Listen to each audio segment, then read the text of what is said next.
The morning sun was just breaking over the Montana horizon when Tom Rodriguez loaded his truck with everything he thought he'd need for the 3-hour drive. A thermos of coffee, some sandwiches his wife packed, and the envelope with $3,500 in cash.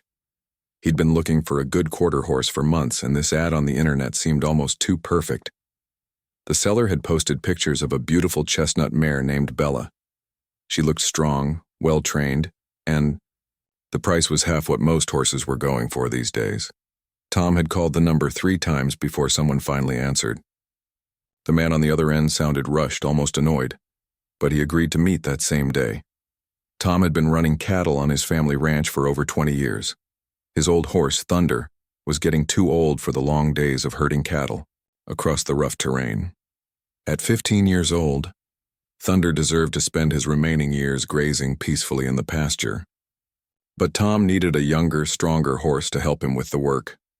The drive to Billings took him through some of the most beautiful country in Montana. Rolling hills covered with green grass, scattered with cattle and the occasional farmhouse. Tom loved this drive. It reminded him why he chose this life, even when times got tough and the bills piled up.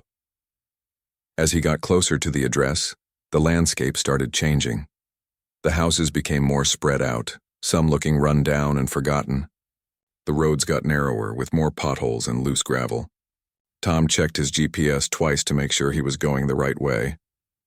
Finally, he turned onto a dirt road that led to a property that looked like it had seen better days. The mailbox was rusted and leaning to one side. The driveway was full of weeds growing through cracked concrete. An old farmhouse sat about 100 yards back from the road, with paint peeling off the sides and a few broken windows covered with cardboard. But it was the barn that caught Tom's attention. It was bigger than he expected, made of weathered wood that had turned gray over the years. The roof had some missing shingles, but the structure looked solid enough. He could see a few horses in the paddock nearby, which made him feel a bit better about the whole situation. A man came walking out of the barn as Tom parked his truck. He was shorter than Tom expected, maybe in his 40s, with thinning hair, and clothes that looked like they hadn't been washed in a while. His hands were dirty, and he kept wiping them on his jeans as he approached. "You must be Tom," the man said, extending a grimy hand. "I'm Carl. Thanks for driving all the way out. Here."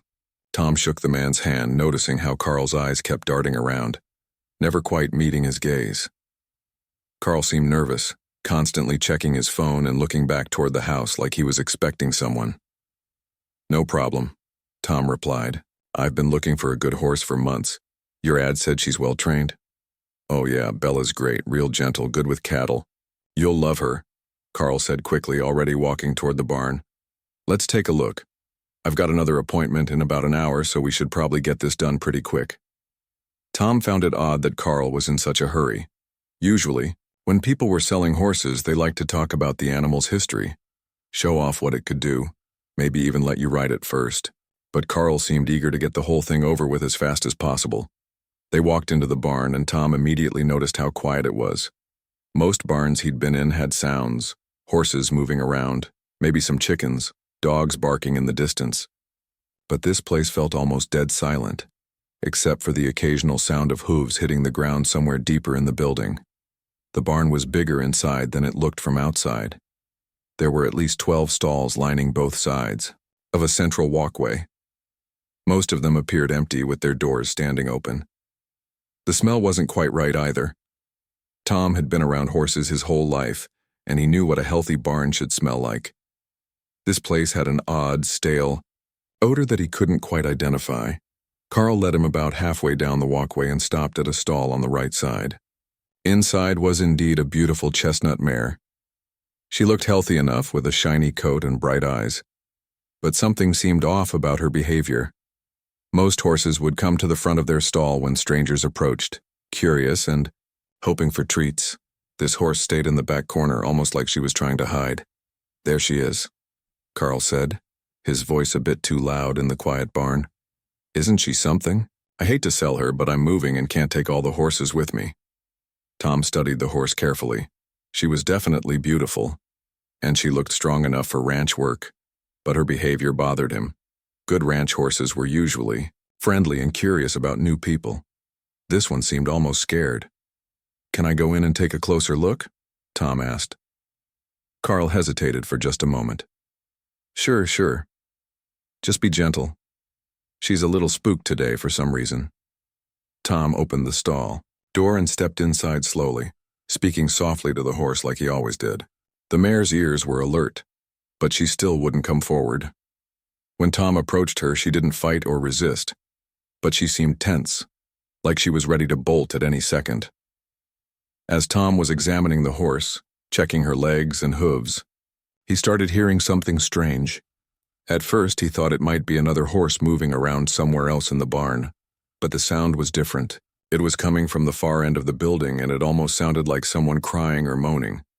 Carl must have noticed Tom listening because he suddenly got even more nervous. "Oh, that's just one of my other horses. She's got a bit of colic today, feeling under the weather." But Tom had heard plenty of sick horses in his time, and this didn't sound like any horse he'd ever heard. It sounded almost human. The noise would stop for a few minutes, then start again, soft and muffled like someone was trying not to be heard.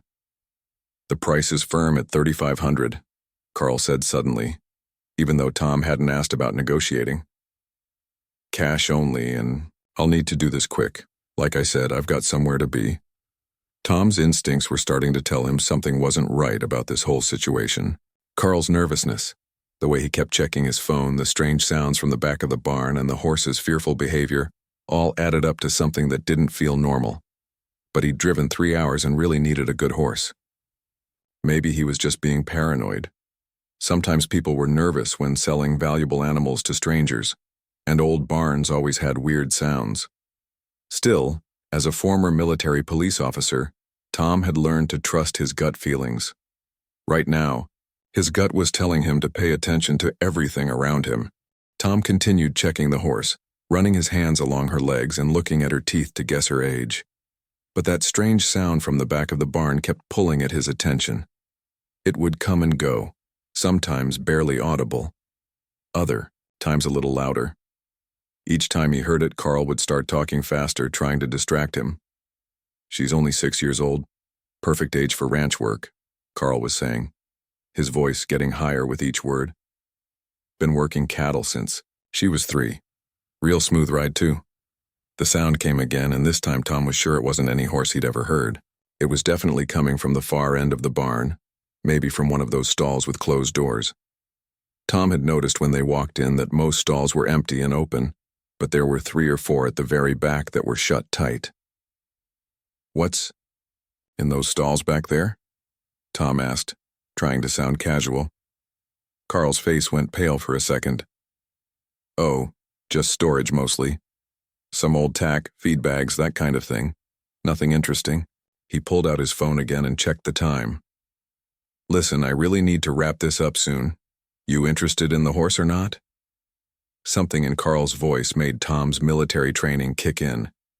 He'd interviewed enough people during his time as an MP to recognize when someone was lying. Carl was definitely hiding something, and his eagerness to rush the sale was starting to make more sense. "Let me just finish looking her over," Tom said, patting the horse's neck.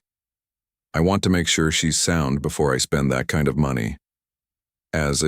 Tom continued his inspection. He kept one ear focused on the sounds from the back of the barn. There it was again, a soft, muffled cry that definitely wasn't coming from any animal. It sounded like a person, maybe a woman, and she seemed to be in distress. Carl's phone rang and he stepped a few feet away to answer it. Tom could hear him speaking in hushed, urgent tones. "Yeah, I know. I'm trying to get rid of him now. No, he hasn't heard anything. Just give me a few more minutes." Tom's blood ran cold. Get rid of him? That didn't sound like normal horse-selling conversation. His instincts, which had been whispering warnings all morning, now started screaming that something was very wrong here. When Carl hung up and turned back around, Tom noticed sweat beading on his forehead, despite the cool morning air in the barn. "Everything okay?" Tom asked. Fine, just business stuff," Carl said, but his hands were shaking slightly as he put his phone back in his pocket. "So what do you think about the horse?" Before Tom could answer, the sound came again, clearer this time. It was definitely a human voice, weak and muffled, but unmistakably someone crying for help. The hair on the back of Tom's neck stood up. "Think I heard something from back there," Tom said, pointing toward the closed stalls.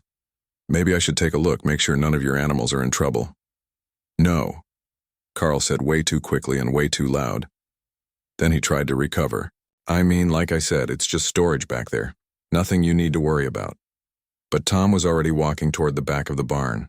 His military experience had taught him that when someone told you not to look somewhere, that was usually exactly where you needed to look. "Hey, where are you going?" Carl called after him, his voice cracking with panic. The closer Tom got to the back stalls, the clearer the sounds became. Someone was definitely back there, and they were in trouble. He could hear what sounded like someone trying to speak through tape or cloth covering their mouth. "I'll be right back," Tom called over his shoulder. "I just want to check on whatever animal's making that noise. Sounds like it might be hurt." Carl started following him, but Tom noticed he was hanging back, like he didn't want to get too close to whatever was in those stalls. That made Tom even more determined to find out what was going on. The first closed stall he came to had a regular horse door, but someone had built a wooden barrier across the lower half, making it impossible to see inside. The sounds were definitely coming from behind that barrier. "Listen, you really shouldn't go back there," Carl said, his voice now openly desperate. "It's not safe. There's a sick horse back there that might bite." Tom had been around horses his entire life. He knew what a sick horse sounded like, and this wasn't it. This sounded like a person who was scared and hurt and trying to call for help. He looked around and found an old milk crate that he could stand on to see over the wooden barrier. Carl made a move like he was going to stop him, but Tom was bigger and stronger, and the look in his eyes made it clear he wasn't backing down. What he saw when he looked over that barrier made his heart stop. A young woman was sitting in the corner of the stall, her hands tied behind her back with rope. Duct tape covered her mouth and her clothes were dirty and torn. She looked like she hadn't eaten or slept in days. When she saw Tom's face appear over the barrier, her eyes went wide with hope and fear at the same time. For a moment, Tom couldn't move, that his brain was trying to process what he was seeing. This wasn't some accident or misunderstanding. Someone had put this woman here on purpose, tied her up and hidden her away like an animal. The woman tried to speak through the tape, making urgent sounds that Tom could now understand were pleas for help. Her eyes were filled with tears, and she was shaking, whether from cold or fear or both. Tom spun around to face Carl, who had gone completely white and was backing toward the barn door. "What the hell is this?" Tom demanded, his voice hard as steel. Carl's mouth opened and closed like a fish, but no words came out. He turned and started running toward the house, pulling out his phone as he went. Tom's training kicked in immediately. His first priority was helping the woman, but he also knew he couldn't let Carl get away or warn whoever else might be involved in this. He jumped down from the crate and quickly assessed the situation. The woman was conscious and seemed to be trying to tell him something important through the tape. Her eyes kept darting toward the other closed stalls, and Tom realized with growing horror that she might not be alone. He pulled out his own phone and dialed 911 with shaking fingers, keeping one eye on the barn door in case Carl came back with friends or weapons. "Wevan, what's your emergency?" "I need police and ambulance immediately," Tom said, surprised at how calm his voice sounded. "I've found a woman who's been kidnapped and tied up. I'm at..." He rattled off the address from memory. "Sir, are you in a safe location?" Tom looked around the barn, then toward the house where Carl had disappeared. "I'm not sure. The person who did this just ran away, but he might come back." "Stay on the line with me," the 911 operator said. "Help is on the way. Can you tell me more about what you're seeing?" Tom kept his voice low as he described the situation. "There's a woman tied up in a horse stall. She's been here for who knows how long. The man who was supposed to sell me a horse just ran off when I found her." While he was talking to the dispatcher, Tom carefully climbed back over the wooden barrier into the stall. The woman's eyes followed his every move, and he could see both hope and terror in her face. She was probably wondering if he was going to help her or hurt her. "I'm going to help you," Tom said softly, the same gentle tone he used with scared horses. "My name is Tom, and the police are coming." You're going to be okay. The woman nodded frantically and tried to say something through the tape. Tom could see that her wrists were raw from the rope and there were bruises on her arms. Someone had hurt her, and recently. I'm going to take this tape off, Tom said, reaching toward her face. It's going to hurt for a second, but then you'll be able to talk. He peeled the duct tape away as gently as he could, but she still winced in pain. The first thing she did was take a deep, shaky breath. Thank you, she whispered, her voice hoarse and broken. I thought no one would ever find me. You're safe now, Tom said, working on the ropes around her wrists. What's your name? Amy, she said, tears streaming down her face. Amy Chen. I've been here for 6 days. They took me from the parking lot at the grocery store in Bozeman. Tom's hands were shaking as he untied the knots. 6 days. This woman had been missing for almost a week, and her family probably had no idea where she was. Amy, I need to ask you something important, Tom said, still working on the ropes. Are there other people here? Other women? Amy nodded quickly. 2 others. In the stalls next to this one, Lisa and Maria. They were here when they brought me. I think Lisa's been here longer. Tom's heart sank. 3 women, all kidnapped and hidden away in this barn like animals. He finished untying Amy's hands and helped her stand up. She was weak and unsteady on her feet. Can you walk? He asked. I think so, Amy said. But when she tried to take a step, she stumbled. Tom caught her arm to steady her. The 911 operator was still on the line. Sir, are you still there? Yes, I'm here. There are 3 women total. I've freed one of them, but the other 2 are still tied up in nearby stalls. Tom helped Amy lean against the wall. How far away are the police? They should be there in about 10 minutes. Is the suspect still on the property? Tom looked toward the barn door. He hadn't seen Carl since he ran toward the house, but that didn't mean he was gone. I don't know. He went toward the house, but I haven't seen him leave. Amy grabbed Tom's arm. He's not alone, she whispered urgently. There are at least 2 other men. They come and go. One of them has a gun. Tom felt his stomach drop. He'd walked into something much bigger and more dangerous than he'd realized. But he couldn't leave these women here, and he couldn't wait for the police if Carl and his friends decided to come back to the barn. Amy, I need you to stay right here, Tom said. I'm going to get the other 2 women, and then we're all going to get out of this barn together. The next stall over had the same wooden barrier set up. Tom climbed over and found Lisa, a woman who looked to be in her 30s. She'd been there longer than Amy, and it showed. She was thinner, weaker, and had more injuries. But her eyes lit up when she saw Tom. Someone's here to help us, Tom said as he removed the tape from her mouth. The police are coming. Lisa started crying immediately. I knew someone would find us eventually, she sobbed. I just had to hold on long enough. Tom worked quickly to untie her hands, his ears constantly listening for any sounds from outside the barn. He could hear sirens in the distance now, but they still seemed far away. The 3rd stall held Maria, who was younger than the other 2, maybe early 20s. She was in the worst shape of the 3, barely conscious and running a fever. Tom could tell she needed medical attention immediately. Maria, can you hear me? Tom asked as he freed her hands. She opened her eyes and looked at him, but didn't seem to fully understand what was happening. She was mumbling something in Spanish, and Tom realized she might not speak much English. Ayuda, Tom said, using one of the few Spanish words he knew. Help. Maria's eyes focused on his face, and she nodded weakly. By now, Tom could hear the sirens getting closer. But he could also hear something else. A truck engine starting up near the house. Carl was either running away or getting ready to come back to the barn with reinforcements. Ladies, we need to move right now, Tom said, helping Maria to her feet. She was barely able to stand, and Lisa wasn't much stronger. Amy was the only one who seemed capable of walking on her own, though she was still unsteady. Tom looked at the 3 women and realized he had a big problem. He couldn't carry all of them, and they couldn't move fast enough to get away if Carl came back. The sound of the truck engine was getting closer. Tom made a quick decision. Amy, "Can you help Lisa walk?" he asked. Amy nodded and put her arm around Lisa's waist. "I've got her."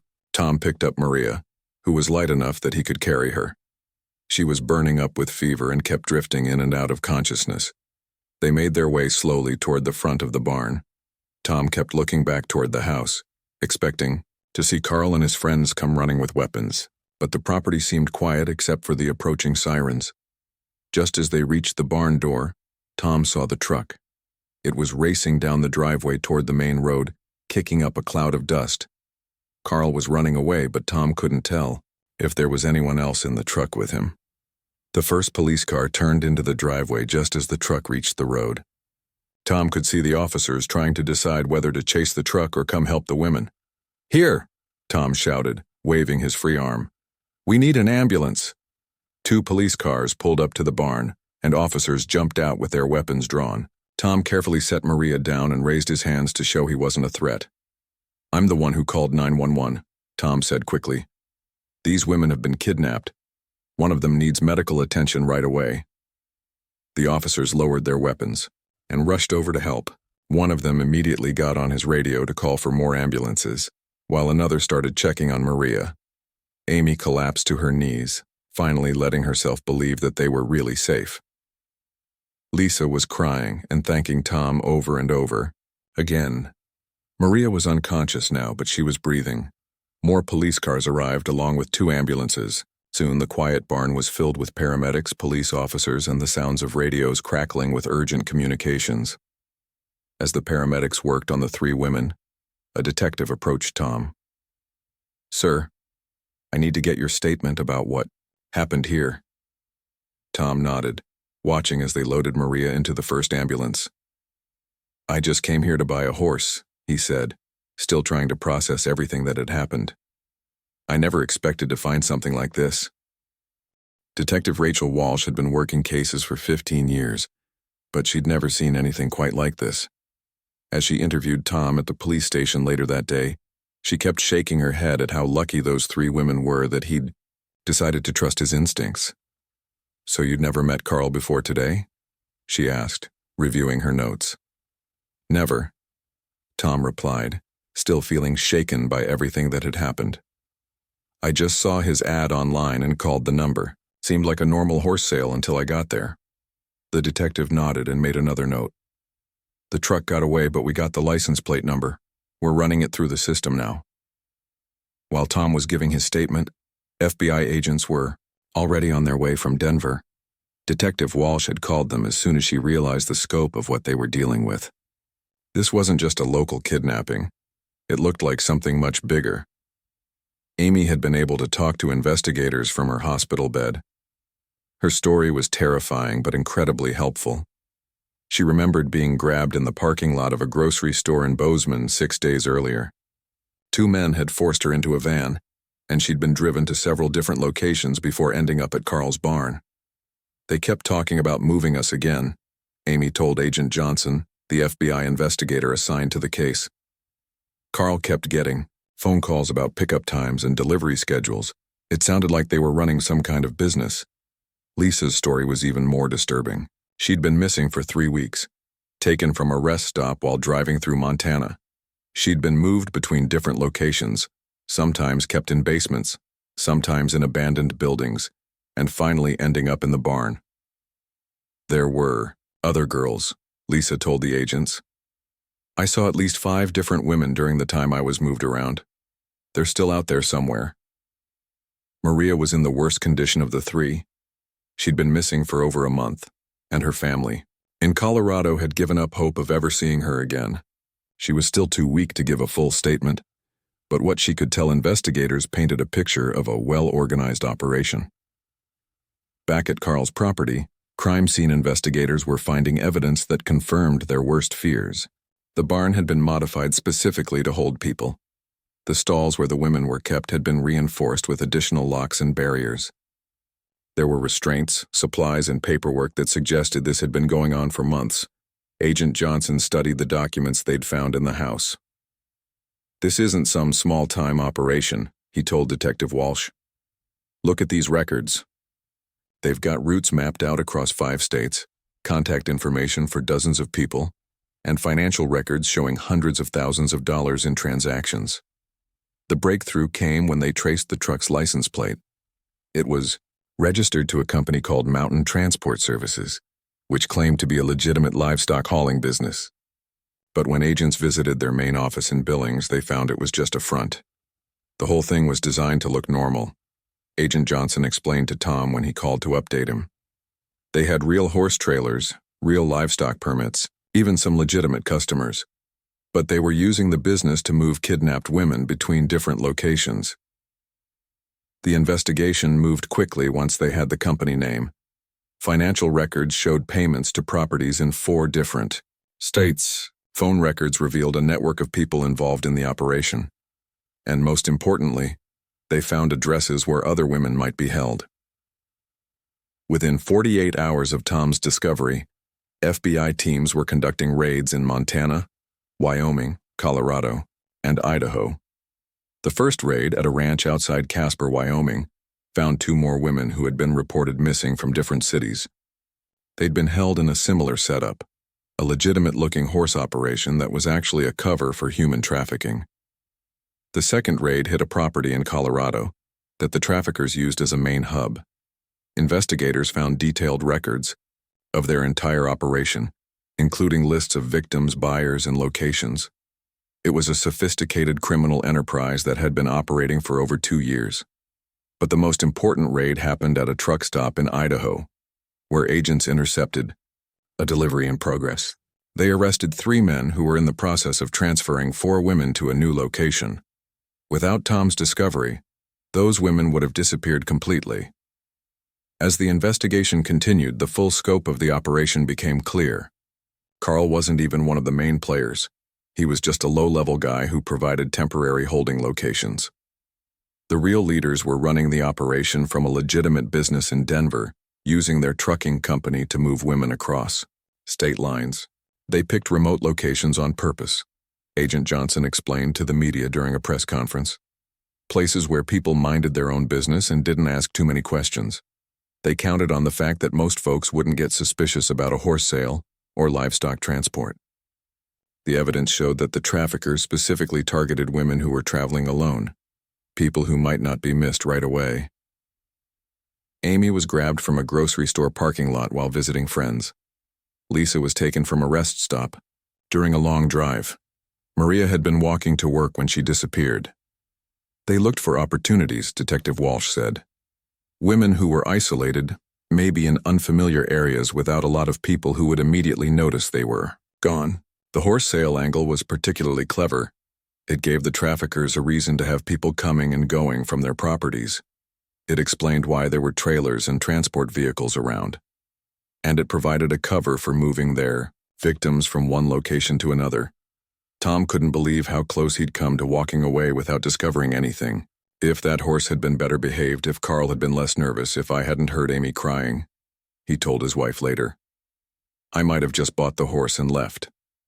But Tom's military training had taught him to pay attention to details. That didn't add up. Carl's nervousness, the sounds from the back of the barn, the way the horse was acting, it all pointed to something being wrong. The investigation also revealed how the traffickers recruited their victims. They used fake job offers, dating websites, and sometimes just grabbed women from public places. They moved their victims frequently to keep them disoriented and prevent them from learning too much about where they were being held. The goal was to break them down, Agent Johnson explained. Keep them scared, isolated, and hopeless. Make them believe that no one was looking for them and that they'd never be found. Within a week of the first raid, 17 people had been arrested across 4 states. The FBI had rescued a total of 12 women, including the 3 Tom found in the barn. Some of the women had been missing for months and their families had begun to lose hope. The evidence collected during the raids showed that the operation had been responsible for the disappearance of at least 30 women over the past 2 years. Not all of them were found during the initial raids, but investigators had leads that would keep them busy for months. Carl was arrested at a motel in Nevada, where he'd been hiding since running away from the barn. When FBI agents caught up with him, He was carrying fake identification and had plane tickets to Mexico. He immediately started cooperating with investigators, hoping to get a reduced sentence. He wasn't one of the leaders, Agent Johnson said, but he knew enough about the operation to help us understand how it worked and who else was involved. The case made national news, with Tom being hailed as a hero for trusting his instincts and refusing to walk away when something didn't feel right. The courtroom was packed on the day of Carl's sentencing. Tom sat in the front row, still amazed at how a simple horse purchase had turned into one of the biggest human trafficking cases in Montana's history. Behind him sat family members of the rescued women, reporters, and law enforcement officers who had worked on the case. Carl looked much different than he had that day at the barn. Gone was the nervous, sweaty man who couldn't meet anyone's eyes. In his orange jumpsuit and handcuffs, he seemed smaller somehow, defeated. His lawyer had negotiated a plea deal in exchange for his testimony against the operation's leaders. Judge Patricia Martinez reviewed the case file one more time before speaking. Mr. Hendricks, your cooperation with law enforcement has been noted by this court. However, the severity of your crimes cannot be overlooked. 3 women suffered for weeks because of your actions. The judge sentenced Carl to 25 years in federal prison. It was more than his lawyer had hoped for, but less than what the prosecutors had originally wanted. As the bailiff led him away, Carl glanced once at Tom, his face showing what might have been regret or just fear about his future. But Carl was just the beginning. Over the next 8 months, the other members of the trafficking ring faced their own trials. The leaders of the operation, who ran everything from their trucking company in Denver, received life sentences. The men caught at the truck stop in Idaho got between 15 and 20 years each. The trials revealed details that shocked even experienced investigators. The operation had been making millions of dollars over 2 years. They had customers across the country and had developed a system so sophisticated that they were planning to expand internationally. This wasn't just a few criminals working together. Federal prosecutor David Kim explained to the media after the final conviction. This was a business that treated human beings like cargo. They had schedules, routes, and profit margins based on human suffering. While the legal system worked to bring the criminals to justice, the real work of healing was just beginning for the women who had been rescued. Amy was the first to return home to her family in Bozeman. Her parents had never stopped looking for her during those 6 terrible days, and her reunion with them made the evening news. But going back to normal life wasn't easy for any of the survivors. Amy found herself jumping at every unexpected sound. She couldn't sleep through the night and had trouble being alone. Simple things like going to the grocery store where she'd been kidnapped became impossible challenges. People think that being rescued is the end of the story, Amy told a support group 6 months later. But really, it's just the beginning of a different kind of fight. The FBI connected the survivors with counselors who specialized in helping trafficking victims. These weren't ordinary therapists.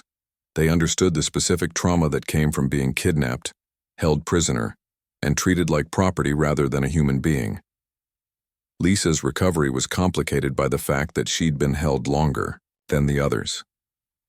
She'd experienced more moves between different locations and had seen other victims who weren't as lucky. The guilt of surviving when others might not have was almost as hard to deal with as the trauma of what had happened to her. I keep thinking about the other women I saw, Lisa said during one of her therapy sessions. I got rescued, but what happened to them? That question haunted investigators too. Despite their success in breaking up the trafficking ring, they knew they hadn't found everyone. The operations records showed at least 15 women who were still unaccounted for. Some might have been sold to other traffickers. Others might have been moved out of the country. A few might have escaped on their own but were too afraid to come forward. Maria's recovery was the most difficult of the 3. She'd been held the longest and had suffered the most physical abuse. She spent weeks in the hospital dealing with malnutrition, infections, and injuries. But perhaps worse than the physical damage was the psychological impact of being cut off from her family for so long. Her parents had flown up from Colorado the moment they learned she'd been found. Maria's mother, Rosa, hadn't left her daughter's bedside for days. "I thought I'd lost her forever," Rosa told a Spanish-language news reporter. "Every day we prayed that someone would find her." The story of Maria's rescue gave hope to thousands of other families dealing with missing loved ones. The National Center for Missing Adults reported a significant increase in tips and leads following the news coverage of the case. Tom tried to return to his normal life on the ranch, but he found that impossible too. The media attention was overwhelming at first. Reporters wanted to interview him. Documentary filmmakers wanted to tell his story, and he was invited to speak at law enforcement conferences across the country. "I'm not a hero," Tom kept telling people. "I just did what anyone would have done." But the women he'd saved disagreed. Amy stayed in touch with Tom through letters and occasional phone calls. She credited him with saving not just her life, but her faith in humanity. "He could have walked away," Amy said during a television interview a year later. "When he heard strange sounds, when Carl acted nervous, when everything felt wrong, he could have just bought the horse and left. But he didn't. He chose to investigate, and that choice saved our lives." The case changed how law enforcement approached human trafficking investigations. The FBI developed new training programs based on what they'd learned. They created task forces that specifically looked at legitimate businesses that might be fronts for criminal operations. Local police departments in rural areas received special training on warning signs to watch for. Tom was invited to help develop these programs, sharing what he'd observed that day at the barn. "Trust your instincts," Tom would tell groups of officers. "If something feels wrong, it probably is. Don't ignore those feelings just because you can't immediately explain them." The rescued women also became advocates for other survivors. Amy started a foundation that provided support services for trafficking victims. Lisa worked with law enforcement to improve victim interview techniques. Even Maria, despite her ongoing struggles with English, began speaking at events for Spanish-speaking communities about the warning signs of trafficking. Their advocacy work led to changes in state laws that made it easier for trafficking victims to get the help they needed. Previously, many survivors were afraid to come forward because they feared being treated as criminals rather than victims. The new laws clarified that trafficking victims wouldn't be prosecuted for things they were forced to do while being held captive. 2 years after the rescue, Tom finally bought a horse, not the one he'd gone to see that day. That horse had been evidence in the trial and was later adopted by a rescue organization. Instead, he found a gentle mare at a legitimate ranch where the sellers were happy to let him spend time getting to know the animal before making a decision. His wife Carmen drove with him to pick up the new horse. "Are you nervous?" she asked as they pulled into the ranch's driveway. Tom thought about it for a moment. "A little," he admitted, "but I know what to look for now." The new horse, a bay mare named Ginger, was everything Tom had originally been looking for. She was well-trained, gentle with cattle, and perfect for ranch work. But more importantly, the people selling her were exactly what honest horse dealers should be: patient, knowledgeable, and eager to make sure their horse was going to a good home. As Tom loaded Ginger into his trailer for the drive back to his ranch, he thought about how different his life had become because of one decision to trust his instincts. 3 women were alive and rebuilding their lives. Dozens of criminals were in prison, and law enforcement had new tools to fight trafficking operations.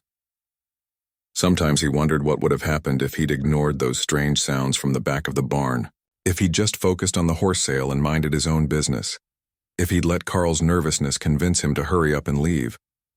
But Tom had learned from his years in the military that the right choice wasn't always the easy choice. Sometimes, being a good person meant getting involved when it would be simpler to walk away.